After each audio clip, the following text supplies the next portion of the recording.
Fire brand రోజా ఒకప్పుడు టాలీవుడ్లో top హీరోయిన్గా వెలిగిపోయింది. చిరంజీవి, నాగార్జున ఇలా అందరి స్టార్ హీరోలతోనూ నటించింది. కొన్నాళ్లకు పెళ్లి చేసుకుని సినిమాలకు గుడ్ బై చెప్పి రాజకీయాల్లోకి అడుగుపెట్టింది రోజా. రాజకీయాల్లోకి వచ్చిన కొత్తలో రోజా ఎన్నో ఆటుపోట్లను ఎదుర్కొన్నారు.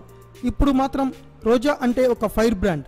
అటు రాజకీయాలు, ఇటు ఏమో కొన్ని రియాలిటీ షోలతో బిజీగా ఉంటుంది రోజా.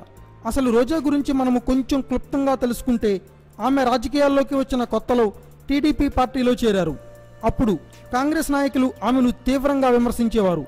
ఆమె ఎప్పుడు మాత్రం సైలెంట్గా ఉండేవారు, అందరికీ గట్టిగా జవాబు చెప్పేది. కొన్నాళ్లకు జగన్ పార్టీలోకి చేరిన ఆమె ఇప్పుడు ఎమ్మెల్యేగా చిత్తూరు నియోజకవర్గంలో వ్యవహరిస్తున్నారు. ఇప్పుడు ఆమె ఫైర్ బ్రాండ్. రాజకీయాల్లో ఆమెను చూస్తే కొంతమంది నాయకులు సైతం భయపడుతున్నారు. రోజా ప్రస్తుతం అటు రాజకీయాలు, ఇటు రియాలిటీ షోస్తో రెండు చేతులా సంపాదిస్తున్నారు. ఇదిలా ఉంటే రోజా రాజకీయాల్లో బిజీగా ఉన్న ఇలాంటి షోస్ చేయడం వెనుక మరో బలమైన కారణం ఉందని గుసగుసలు వినిపిస్తున్నాయి. అసలు విషయం ఏమిటంటే, రోజా సినిమాల ద్వారా సంపాదించిన ఆస్తి మొత్తం ఆమె అన్నయ్య రామ్ ప్రసాద్ రెడ్డి మరియు మేనేజర్ ప్రసాద్ రాజు ఆమె డబ్బు మొత్తం కాజేశారని తెలుస్తోంది. ఈ విషయాన్ని ఆమె ధృవీకరించారు. 4 ఏళ్ల క్రితం రోజా ఆమె అన్నయ్య మీద దీనిపై కేసు కూడా పెట్టింది.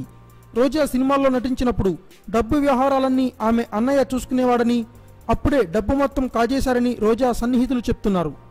రోజా ముందుగా ఈ విషయం చాలా రోజులు బయటపెట్టలేదు. కానీ సోదరుడు బెదిరింపులు శృతిమించడంతో పోలీసులకు ఆశ్రయం తీసుకుంది.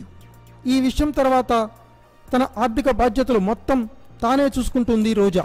రాజకీయాల్లో పెద్దగా రోజా సంపాదించింది లేదు. మరియు ఇప్పటివరకు ఆమె సంపాదన మొత్తం టీవీ షోస్ నుండే వచ్చిందని ఆమె సన్నిహితులు చెప్తున్నారు.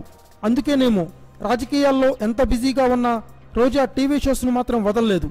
ఏది ఏమైనా రోజా ఇన్ని కష్టాలు పడిన తర్వాత తనకంటూ ఒక ఇమేజ్ను సంపాదించుకుంది. ఒక్కరు కూడా తనని ఏమీ అనలేరు. Thanks for watching. Please subscribe our channel.